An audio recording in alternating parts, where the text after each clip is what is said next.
Today, the team tested the new Citroen C1.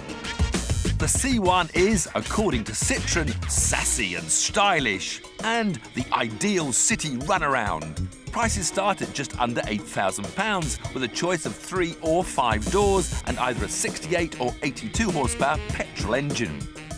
The car we were testing is the Airscape Flare PureTech 82.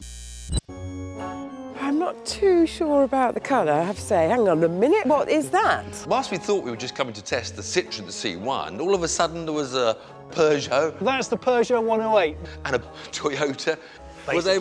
What's that? That is the Toyota Aygo, which is the same as that, which is the same as that. In fact, all 3 cars share identical platforms and running gear. So apart from some minor variations in equipment, only the styling and trim are different. Which one do you choose? So that's what we set about deciding. Which nose do you fancy the most? Ooh. From the nose on, I would go for the Toyota Aygo because it really does stand out. It's got the old X. No, on I the front. don't like that. Yeah, but it's Don't you? different. I It's like different. that. It stands out. This is That's quite classy. normal. Yeah. But I think what it is about the C1 is it has almost like a Japanese cartoon character face. That's the cheekiest. I think the Citroen's cheekier. Well, that's got eyes and eyebrows. It's got a pretty mad looking Eyes and face. eyebrows, Victoria. Look, it's this. Let's go in the They C1. should Let's be just in go it. in the C1. Quick, let's go in the C1. The Citroen is actually quite a conventional little hatchback, tiny little boot at the rear. Pop out rear windows, look. This is back to basics motoring. It's fun. It's not to be taken too seriously, you know? It's cheap.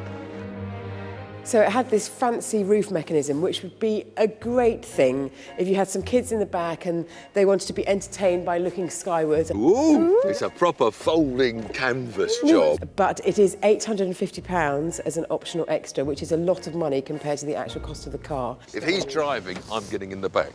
Oh, Johnny, I can't even get in. How much legroom have you taken? It wasn't very nice in the back. It's very claustrophobic with these big sports seats. My head, is look, it? my head's on the jam. Yeah. Look, the only way I'm look, now I'm good. See, now I can see Dad. I found Bit something in the over glove top. box which I've never come across before. It's like a big cylinder that you could actually put a drinks bottle into. I think the bang for your buck on these cars is just right. Agreed with that.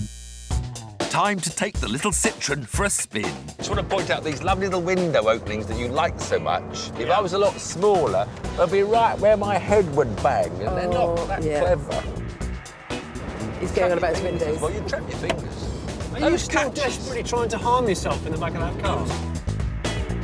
According to Citroen's literature, it says that the ragtop option is exactly the same in terms of quietness and sound deadening as the tin top version. But what would life be like with the roof open? Hopefully it'll suck tip out. Well, it was draft. Oh, I'm getting blown around now. Cold. I hate being cold. I was amazed at the wind deflection. It's got a little sort of deflector at the top of the roof. My hair is not flying out, therefore it's not sucking much air in it, and it's quite a pleasant place to be. But of course, old Gobby Chops in the back, Tiff, he was complaining that he was being windswept and goodness knows what. It does feel windy in here. You wouldn't happen to have a wind meter with you, would you? One like this. What a surprise! Shall we give it a go? I'm getting buffeted around in the back here. Well, I'm barely getting anything here. Look, it's not even, it's barely turning. Oh, yeah. Let me try it up where my head is. Look, it's whizzing round. Ah, now there.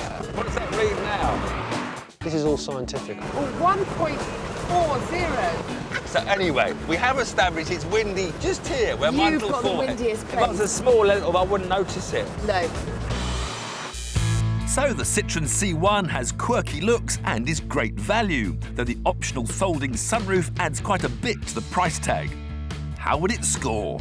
The scores on the doors are a very respectable 7. The Citroen C1 isn't the most exciting drive, but it's a neat little dancer. So I'll give it 7. There's something for everyone in the C1, so I will give it a 7.5. Which gives the Citroen C1 a team test score of 21.5 out of 30. Once in line, there was no going back. And it's ready to go. Okay, so we're already down here, so in your own time,